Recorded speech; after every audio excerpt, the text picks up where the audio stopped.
Good morning, everybody, and welcome to Deep Space Nine Reactions. I'm Fred. If you're new to the channel, welcome. If you're a returning viewer, welcome back. And yeah, I know the hair's as usual, the hair is a mess. What can I say? Anyway, for those who are new here, here is the format. I am watching every episode of Deep Space Nine in order of air date.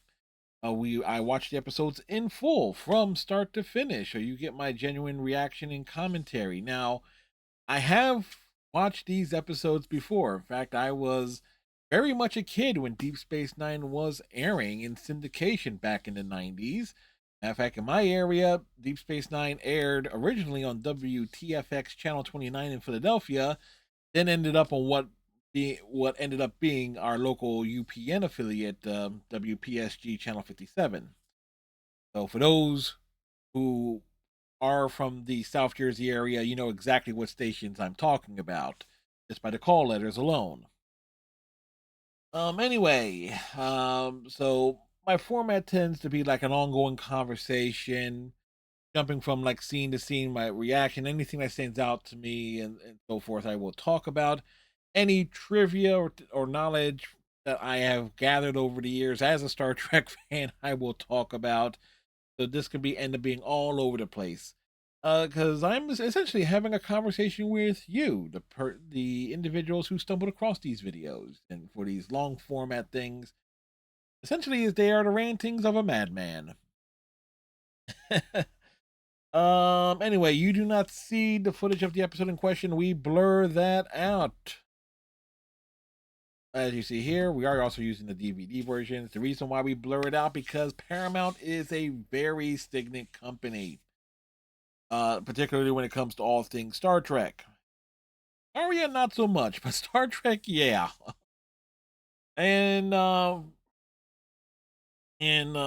furthermore, you don't hear any audio from it because again, I'm going to be running my mouth for the better part of the next 45 to 50 minutes, covering all sorts of stuff. You might hear some ambient audio coming from my computer speakers.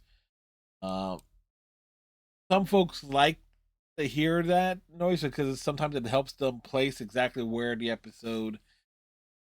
am in the episode if something gets picked up by my microphone.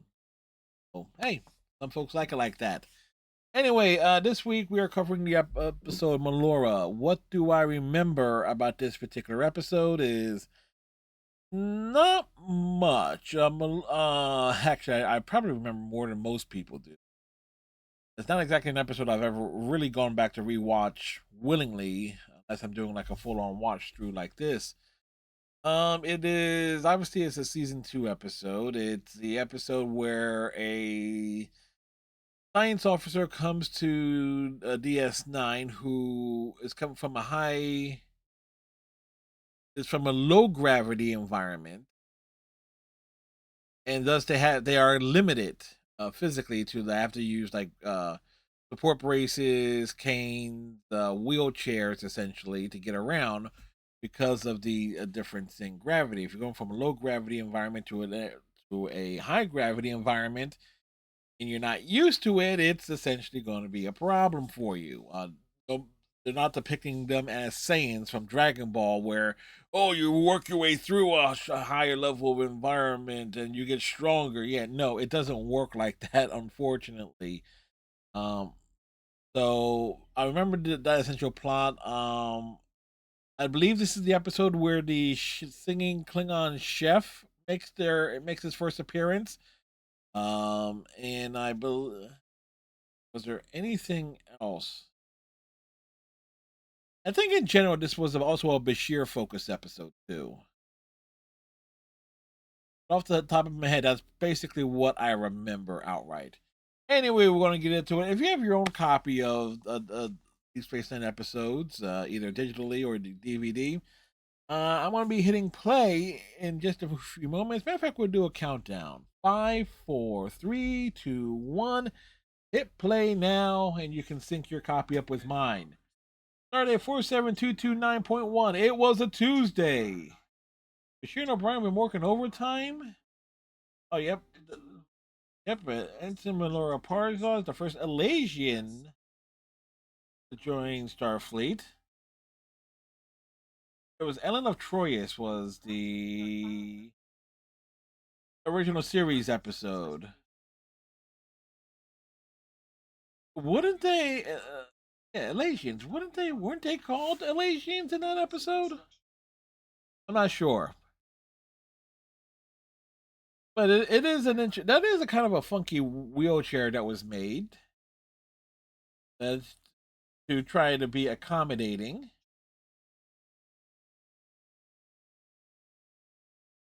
But yeah, think of Bashir does make a great point. Think about what you can do going from a low gravity environment to a heavier gravity environment. It's probably a great deal. I'm someone who is very heavy set. I weigh 300 pounds, and believe me, when I go over that, if I anytime I'm like at a weight as high as 310, and believe me, I felt all that weight. Take 10 pounds off, it's like, oh yeah, you definitely feel the difference. So that's essentially as close as we could actually get to feeling a shift in gravity. It was like a weight loss or something of that weight loss or weight gain. But there is something about the of how accommodating the Cardassians are for people who with disabilities that they don't have, because there's always these like little steps and things that folks have to step over on every single set, which makes things like, yeah, Deep Space Nine is not exactly friendly to those with disabilities or limited movement. I like the fact Melora. First thing we see her from the back, and she got braces on her arms and legs. She's walking with a cane. It's like, yeah, you do the entry, like you do the introductions with her, Dax, and Dax being a Dax is being real inconsiderate here. Doing like the full intro though. You see her struggling. She's standing up there.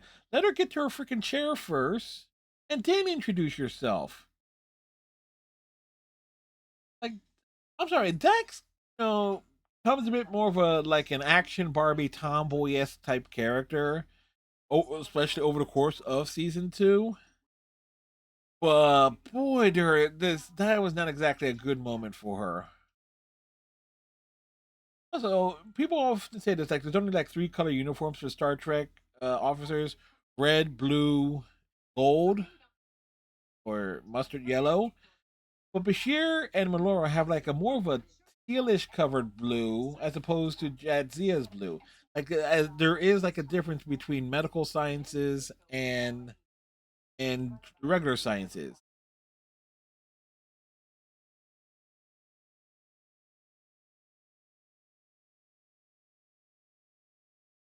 They take her to her quarters. Melora does come across as a bit bitchy, but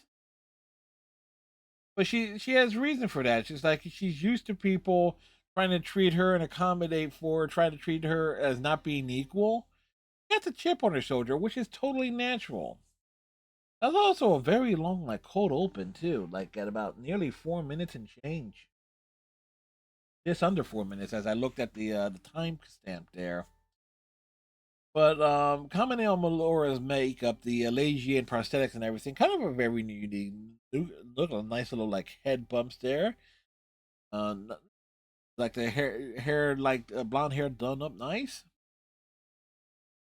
but yeah, probably not the. It does lend a thing though to like whenever like a guest character, a guest officer, or someone comes onto the station or the Enterprise or whatnot, they always seem to be a bit of a jerk or something or a total bitch. But in the case of Melora, it is justified. Like she knows what her requirements are. She is not happy to see that Bashir made changes to what her chair was supposed to be. Like she knows what her requirements are. She knows what she needs. She was not expecting. She she does not ask for any special treatment, but others try to force it onto her, which makes her feel. Again, gives her that chip on her shoulder, which is totally justified.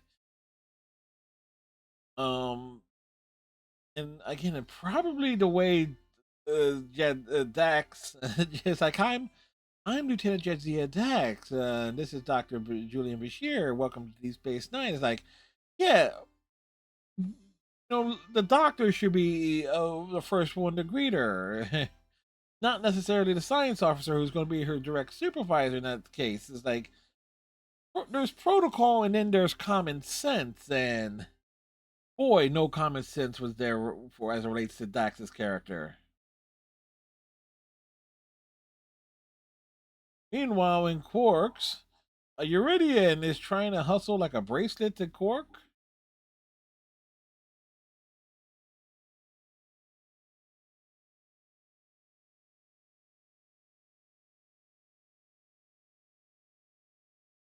And 99 bars of gold press platinum.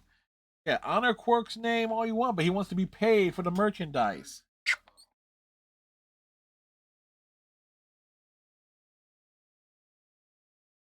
Yes, always celebrate the closing of deal with a drink. In this case, in my case, water.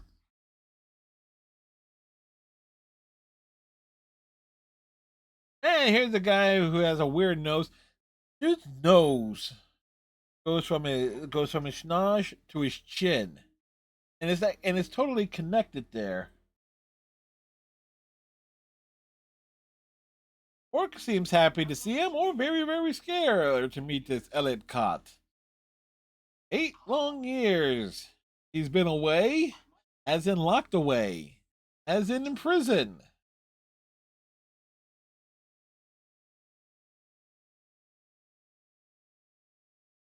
Yeah, where has he been? Ruapente? Wow.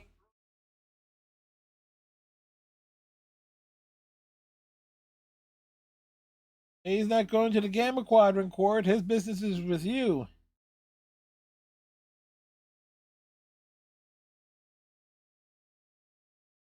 He's here to put you in a box, Quark. Thanks for the drink. And Quark probably should have suspect that.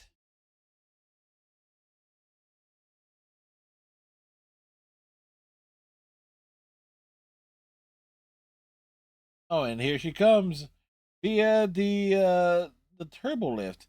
How the hell? Yeah, she's not really gonna get around on ops all that well.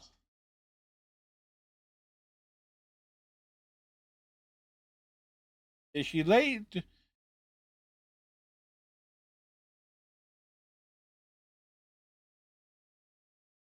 Yeah, it's like she's here for the mission profile, but yeah, and she's right. It's like you have people talking about her behind her backs.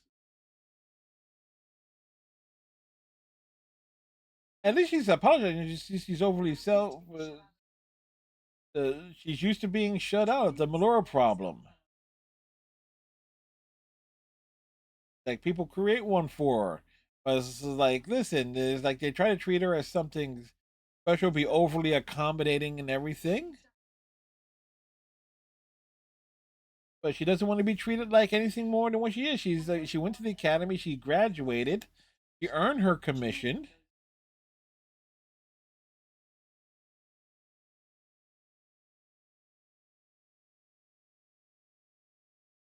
Yeah, and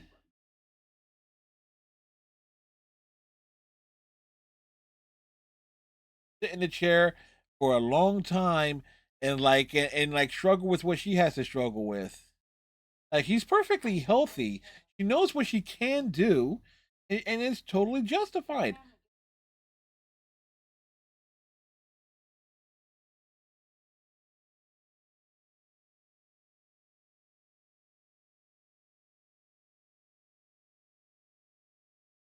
Only a handful have ever left their home world.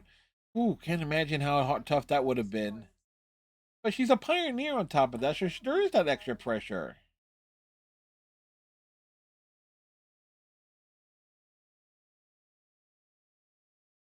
That she's gonna chase her damn dream one way or another. She has pride.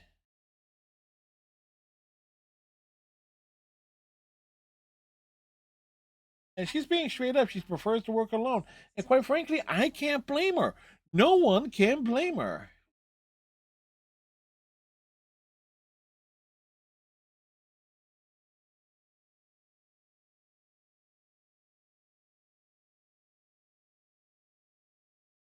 Yeah, but Cisco's going to be the commander, and he's going to set the officers down.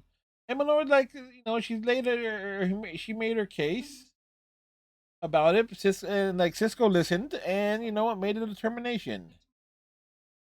Like it's like he made a judgment call.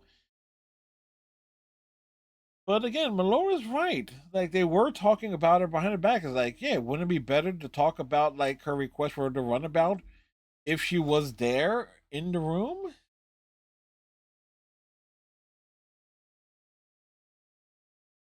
I like the fact that they just like put a low gravity field in that room, so this way she could, get around normally.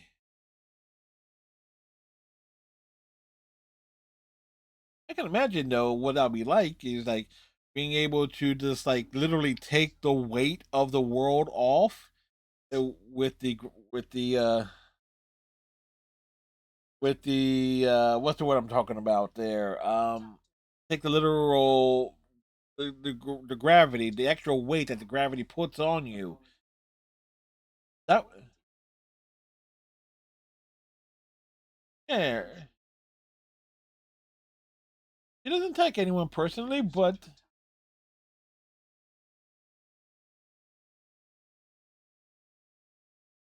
hey, he's no longer the doctor. He's off duty.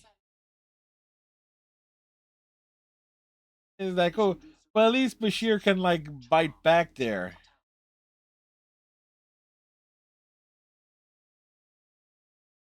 and Bashir is like dissecting her. And again, everything Bashir is doing here, is like she has a natural attack mechanism. You rather go after like be mean and outright and be perfectly blunt than be overly friendly because of how she knows how she's perceived.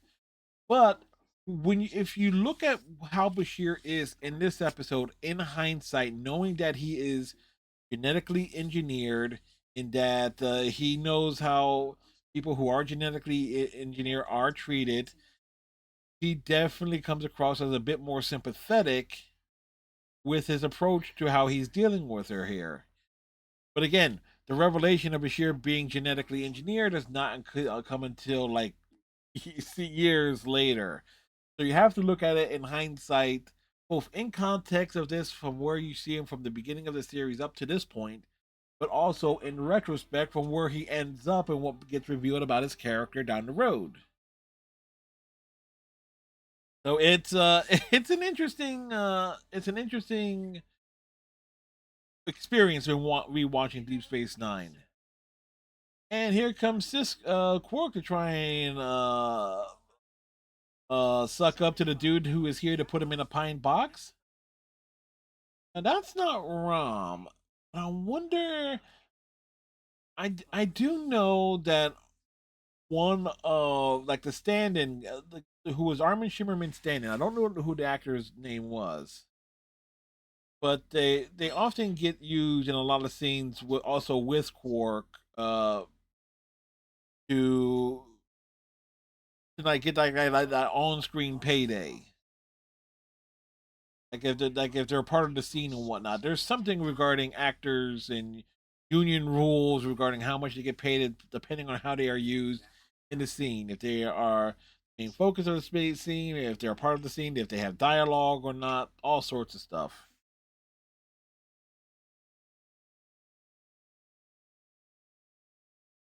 Quark is going all in. He's bringing out the Dabo girls who are willing to do a little bit extra. Oh, there's a bit of underboob there too.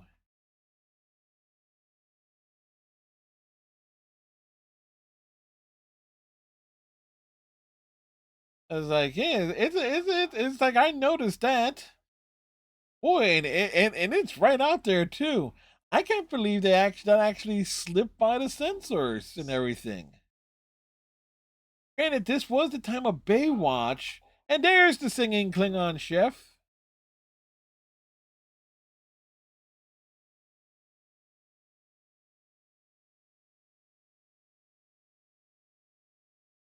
Gosh, no sauce.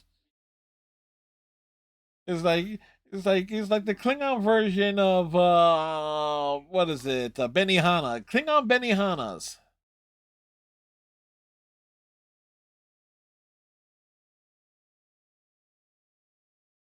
She can't eat that, but she speaks Klingon. Like she knows exactly what she wants. Like a customer who knows what she wants. Take that and just throw it over the shoulder. It's like perfect. It's the live version.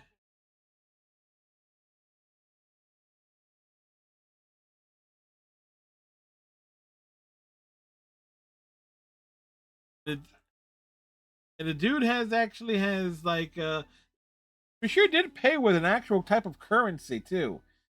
And it's a worm.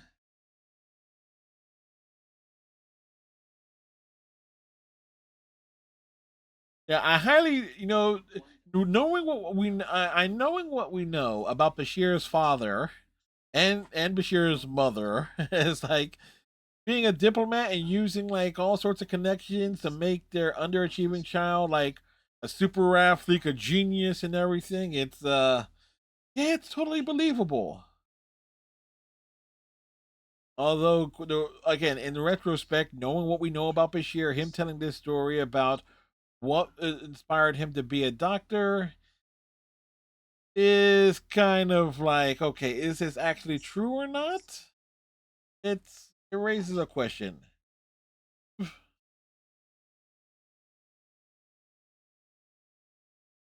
Yeah, he thought he could make a career out of it until he realized, oh wait, they would check to see if he was genetically engineered or not.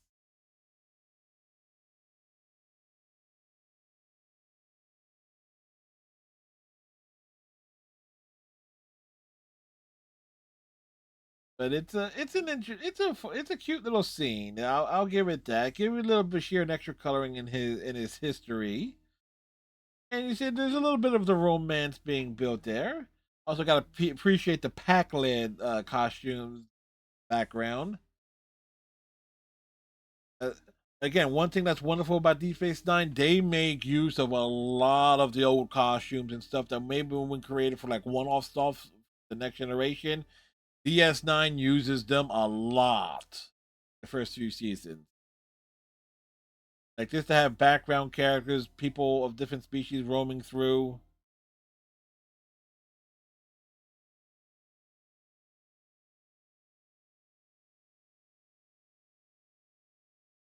Uh, Ensign Paslar is not in her quarters.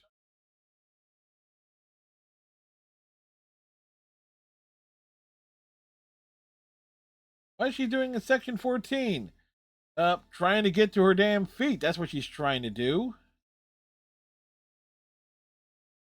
And ooh, you feel bad for her, but she took a hell of a far.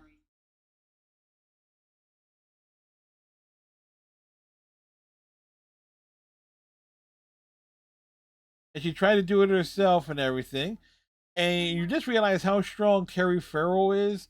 That she lifts the actress who's playing Melora up not once but twice, almost like a slight deadlift.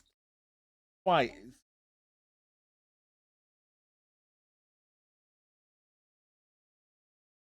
How long would it take Bashir to get to the infirmary normally? Oh, normally 5 minutes, but he's probably running.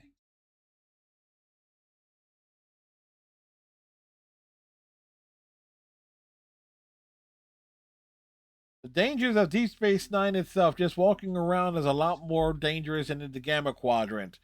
Why? Because there are raised bits all over the damn place when it comes to the corridors and such, especially stuff in like the cargo areas and the docking rings. Like, why were they made that way? Actually, I can think of why they were made that way. Force fields and stuff like that, dropping bulkheads.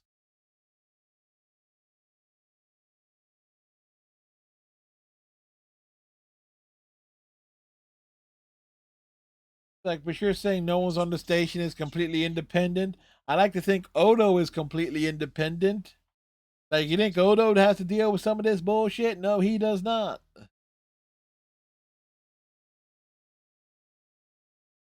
A little bit of the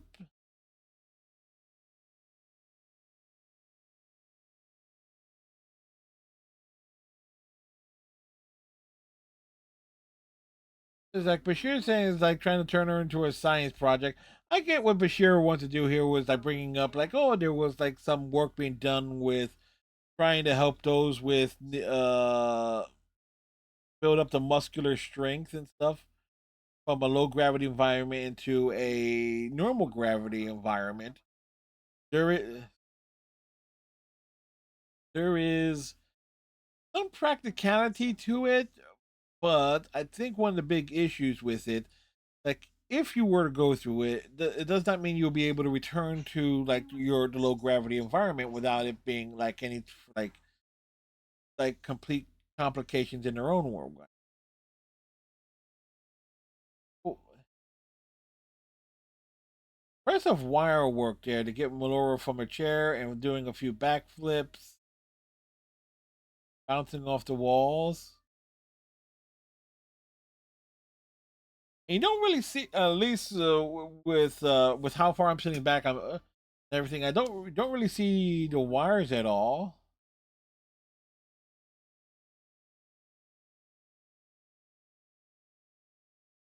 And the way Bashir leaves it, you just think Alexander Siddiq was just literally dragged up from was literally dragged up from the floor by whoever for like the thin wires that are using to lift them.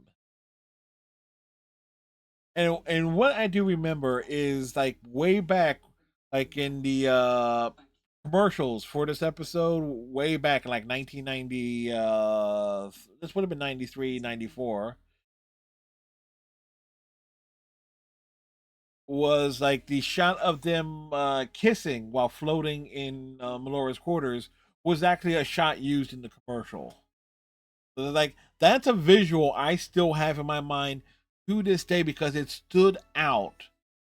It, it stood out immensely because you didn't see something like that in the next generation. Like, and again, think about it. It was like going all the way from like again 1993, 1994. Just remembering that the end of this scene was used for the commercial teaser. I mean that's the type of impact something like this would have on a young impressionable mind such as myself. Next day, Dax and Melora are in the Gamma Quadrant in the runabout.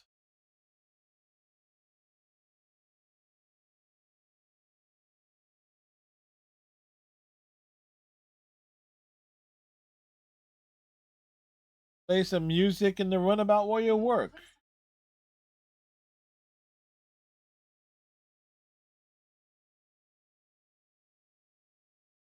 Wait, Vulcans are very emotional, so why wouldn't they put like some like passion and emotion in their music?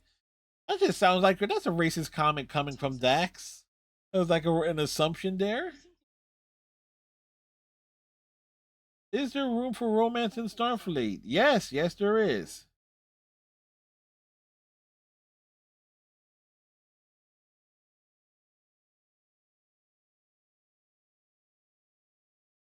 But she has to go back. I was like, how many of Dax's hosts were in Starfleet?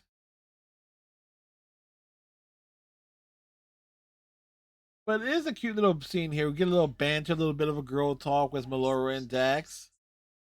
It's like, oh, his bedside manner won you over. Hmm?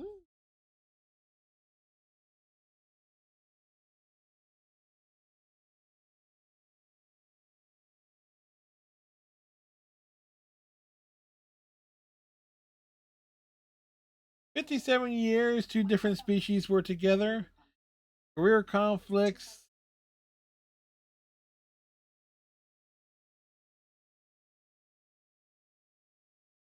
subspace relationships, long distance relationships must suck. It's tough, you know. Hell, long distance friendships is like can be very tough. I can't even imagine a long distance relationship.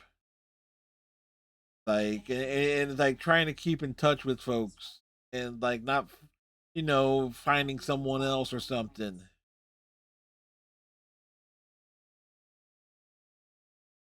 But sometimes, if, gotta wonder if somebody's worth it or not. Meanwhile, Quark goes to Odo to report that he's being hurt, that he's being threatened, and Odo's not happy to see him.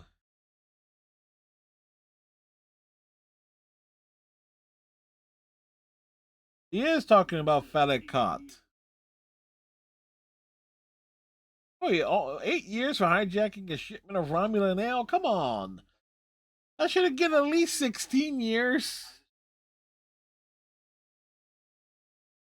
Quark was the middleman.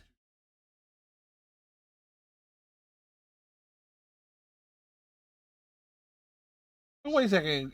Like 8 years, Quark would have been on the station at that point in time because what is it? Necessary Evil takes place what 10 years beforehand. He's gonna kill me, and the look on Odo's face.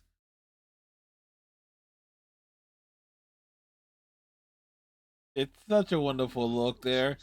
Like the dry sense of humor that Renee Auberjonois can give Odo at times. It's just incredible. Fortunately, Odo has to do his job and protect Quark. And here is Bashir looking to get Melora some treatments, or at least he's looking into those treatments. Try and make her increase her muscular, skeletal strength. Yeah, he got literally his feet up on the console. Oh, excuse me.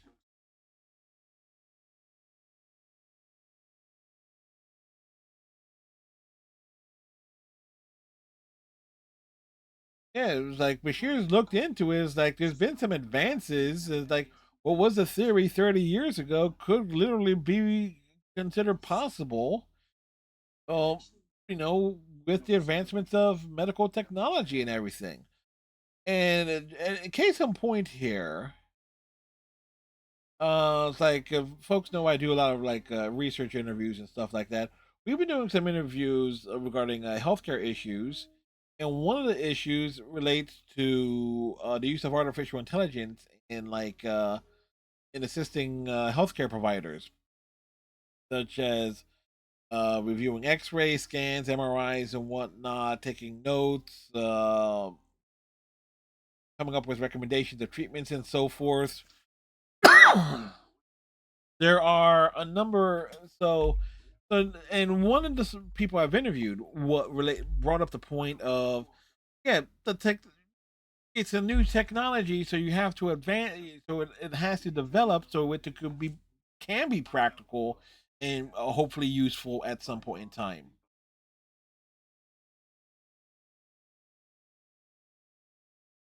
You can always tell a man's intentions by the way he walks.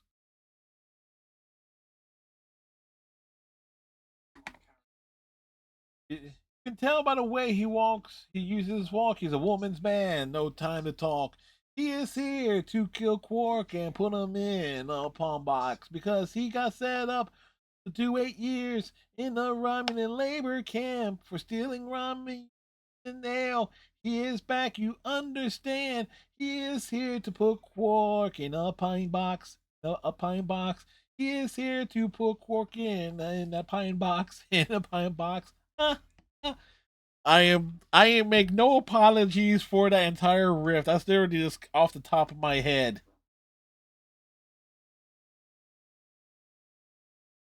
So Khan has nothing to lose. He's gonna watch him the best he can. Oh, and Odo give Quark the combats. Like, let me see. Quark should have like about a dozen com badges, with his collection at this point. Also, a cute little mark there regarding the Ferengi. They do a vacuum desiccation, vacuum something of the remains. And the like Odo says, like, oh, if something happens to Quark, you know what? I'll buy one of those vacuum disc of your remains. Worst comes to worst.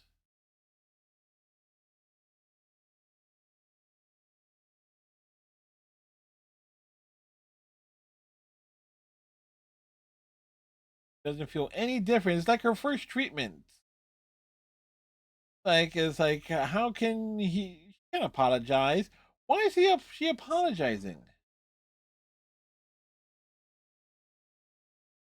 But look, she's moving her toes.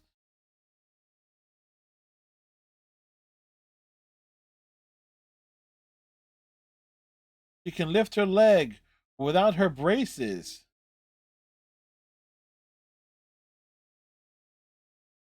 But it is a cute little, it's a wonderful little scene here to bring her along that she could be walking and stuff.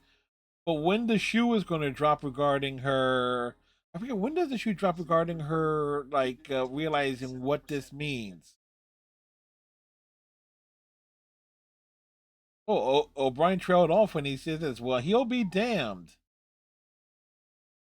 And that she can walk fairly normally with the use of a cane.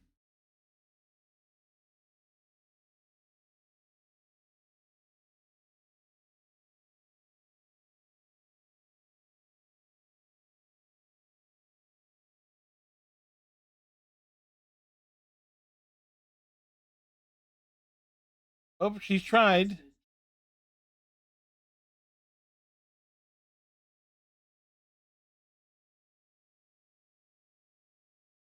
And it's like the line there from O'Brien that I'll get his name, get Bashir's name in the medical journals is like, yeah, it would.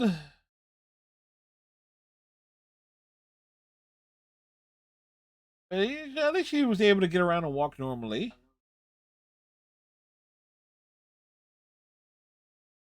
Realizing that, yeah, a low gravity environment, shifting to the low gravity environment would mess with her brain in the treatment. Since you just started it, you can't really use it.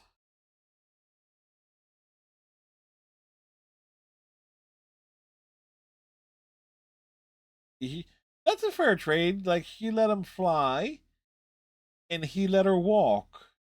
It's kind of an interesting there. It's like get him to try and like evening of the worlds. But this is where Melora starts to wonder: is like, is this going to be worth it? What is it? What is it that she would give up? We see that Quark's quarters is like he asked for lights, but the lights are off. No lights in Quark. Quark forgot to pay his electric bill. Speaking of which, I know that bill's coming around this week. So, if you made it at this point into the video, if you want to kick a brother a few bucks, much appreciated. There is a PayPal link in the description below for like donations and such.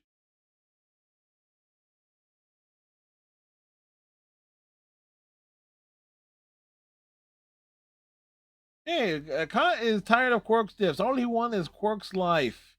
As I was singing earlier, he was going to put him in a pine box.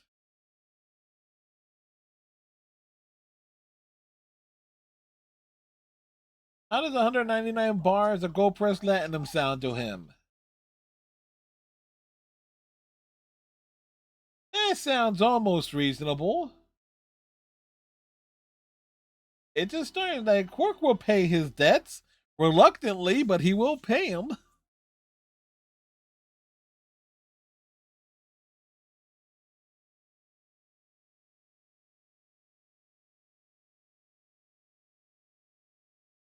It's like, yes, laying on a bed. It's like I can imagine. It's like without the low gravity environment, laying on a normal bed and like having your muscles and everything. It's like that can't be comfortable.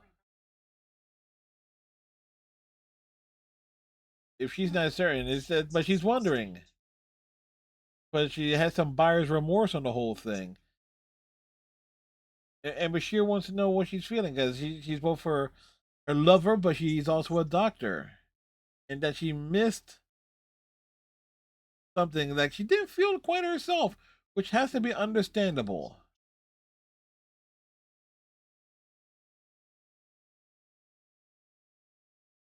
Like, yeah, he knows the trade off, and it seemed like a good trade.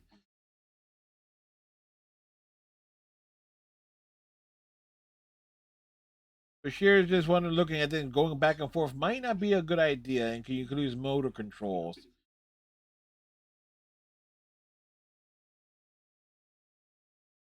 That she could lose, like,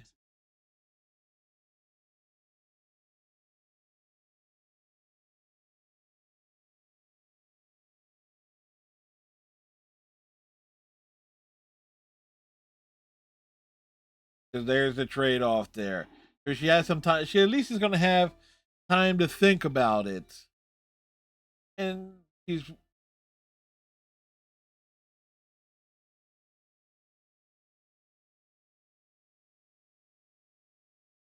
kind of makes you wonder, is like, is it going to be worth it or not? And I know she doesn't. She chooses not to go through with it. And then you can and you have to think why. Like, why? You're wondering why. How can she possibly have second thoughts? It's really that simple. It's like, if she goes through with it, the question is, she can never go home again. That's the big thing there. When you have different species, and this is where this episode stands out immensely, in that that she she trades what she knows and what she loves for an opportunity to walk and be normal without having everyone judging her, or perceiving her away because of the wheelchair, the gray, the cane, and the braces that she's wearing. Kind of, that's a fat Uridian.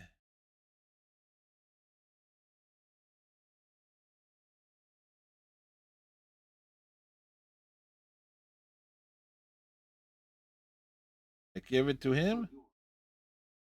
Give it the inspection, the nice trade off and everything.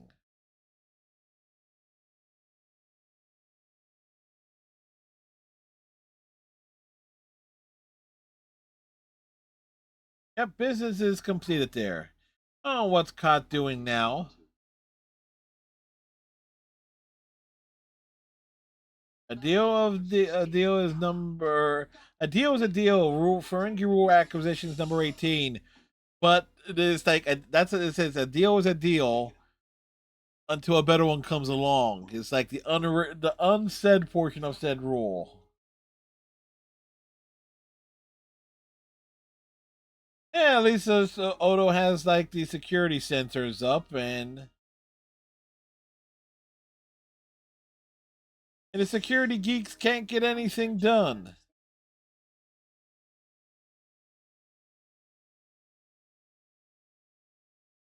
Back in your ship, and it's the false tension moment here. It's like, okay, you know Quark's not going to be killed. You know Dax is not going to be killed. The question is, will Melora be killed over the course in the closing minutes of the episode? It's a false, as I say, it's false drama for the sake of it, especially when you have like a guest character there. Hey, there's Kira. Here's Kira to get her residuals. That's what it is. If you got like a starring character and they only appear in one scene to say one line, that's just to make sure they get their maximum residuals for that episode.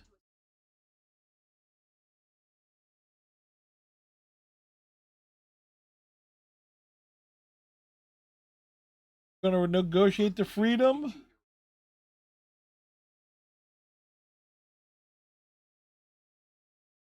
Like, you can't threaten the Ferengi. He's a starring character.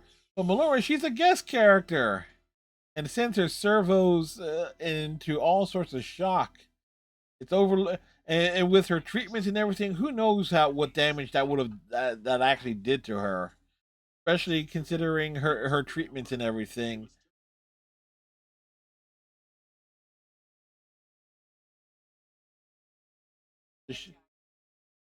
Like, beam to the run from what beam from ops to the other runabout pad, and he's gonna go through the wormhole. What are you gonna do? Throw Quark out the runabout? You don't really see. There's not many seen where the runabouts are traveling through the wormhole, because it also would be like the reuse shots from like from the emissary.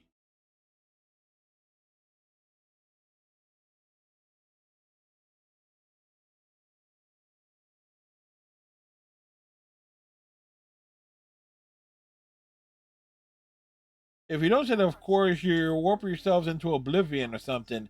You can end up with crashing into a black hole or something.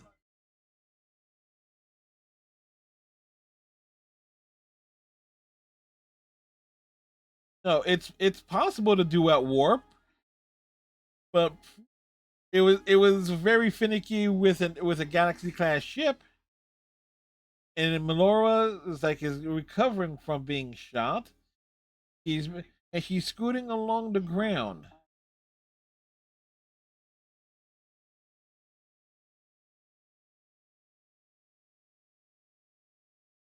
Yeah, yeah, Zia is knows what's up. She's a Starfleet officer.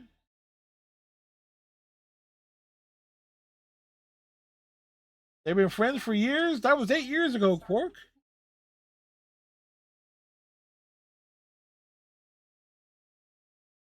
Like Starfleet will hound you to the ends of the galaxy.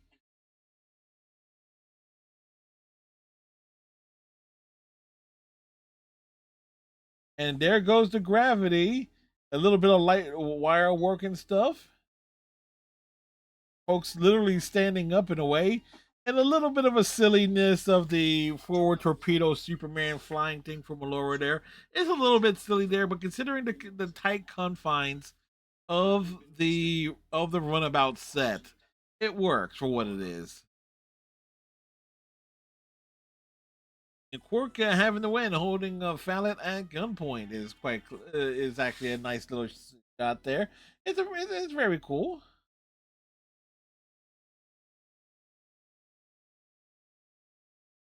Quark gets to look like a hero, but it's Melora who, again, she got a phaser. She probably has a slight concussion from doing like a flying headbutt, Raiden style.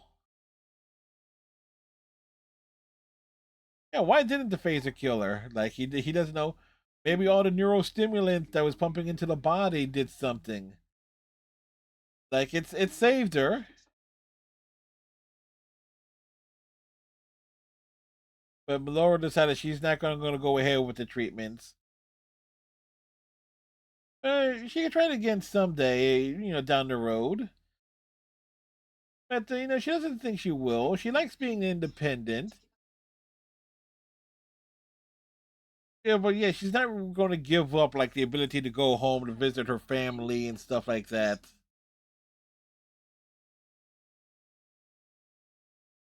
But she wants to be her. But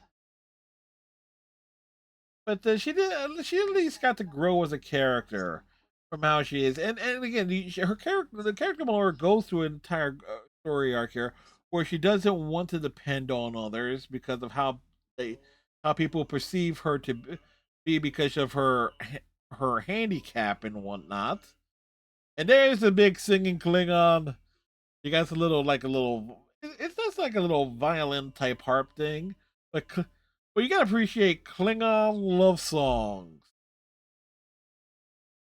Like it's a wonderful little gag, and I know the character only appears like a couple more times throughout the series of Deep Space Nine, but on in Star Trek Online, the singing Klingon chef is actually you can actually see the character on in Star Trek Online when you go to the DS9 station.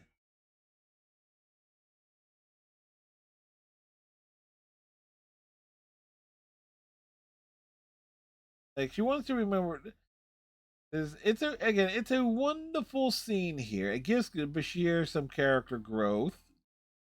You get like a guest character that has a lot of heart, where you can actually see where she's coming from, where she's justified in the way she feels. It's a it's everything that you would want from an episode of Star Trek that revolves around a guest character that could potentially return, but Melora does not return. Um, in many ways, this Melora in her of herself has a lot of the same at qualities as an episode that the episode Ensign Ro does, the one that introduced the character of Ro Laren on the Next Generation, where you have a character that has a chip on her shoulder, and that she basically grows from it, from like being this outsider, and ends up bonding with a crew member, in this case, uh you know in that episode, Rolarin bonded with Guinan and Picard. And here, Melora is like, her big connection is with Bashir, but she also, gets on friendly terms with Dax. I'm still not a fan with how Dax is like, going through all the usual protocols and stuff. When she sees that Melora is, nearly going to fall over in the cold open. I'm still not a fan of that. But so this is a very watchable episode that has a lot of wonderful things, especially that clearly it's stuff that there to talk about when you're watching it, or at least as I was watching it. The Felix Core stuff with Quark, there's a nice little B plot that ties in that brings these the that gives the episode a little bit of peril for the end for a little of an active climax. I mean, it's not like to the level of just link these two plots together somehow. It's not to the absurdity levels that would plague Star Trek Voyager for nearly all 7 years of its run, because it kind of makes sense. Your Deep Space Nine is a space station. It is a spaceport. It's like it was logical for it's like, okay, as they were coming as Melora and Dax were coming off the shuttle, that Felix Kyle, when he's has Quark as a hostage, was like, we'll run into him, says get back in the ship. It's totally logical. There is another episode in season 2. I can't think of it offhand which episode it is, where there is another character focused episode with a guest character, but the B plot for the tension and drama on that doesn't quite really mesh with the main story all that much. I can remember the name of it. It's Dax focused. I remember that much, but I don't remember the name of the episode itself. Anyway, again, it's like I enjoyed this episode. Like, it certainly has brought a lot of stuff to mind, and seeing a lot of things and just remembering stuff. I still can't believe I remember that damn commercial that was hyping this episode up back in the from like what 33 years ago. It's like, anyway, of course we'll be watching another episode of Star Trek Deep Space Nine next week. Uh Other stuff we got going on over on the Twitch channel. It's nice because this is up being posted on a Saturday. We're going to be starting another run of Dragon Age Origins. We're breaking out we're going to be doing this playthrough as a dwarf warrior. So need to come up with a name for it, for said character. And then Persona 5 is going to be back be featured tomorrow night on Sunday. And then Monday, Tuesday will be Dragon Age Origins. Wednesday will be Anthem with Iceman. And Thursday will be Dragon Age Origins. And Friday is Persona 5. So that's kind of going to be like our lineup for the next few weeks, depending on how long it takes me to get through Dragon Age Origins as a dwarf warrior. And with that said, like, comment, subscribe if you're so inclined. Again, if you want to kick a brother a few bucks, there is the PayPal donation link in the description below as well. Till next time, tighten your friendship bracelets, stay safe, have a great day, and we'll see when we see ya. Bye, folks.